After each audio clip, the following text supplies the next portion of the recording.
you Italians out there know that there's always the Italian mamas or the Italian nonnas that prefer brooms over shovels to pick out the snow because they have to see the cement. So they get into their jackets and their husband's boots, take out the broom, and they broom like they're brooming their own house because sarà cimento. So we broom. We broom. And then when they're done brooming, what do? Come, follow me.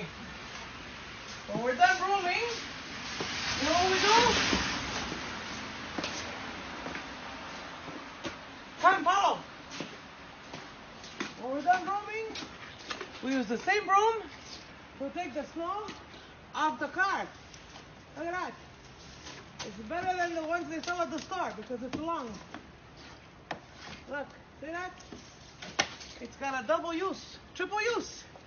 Now, if you guys have seen this before, or you've done it before, or your parents do it, or your grandparents do it, comment below and have a nice laugh.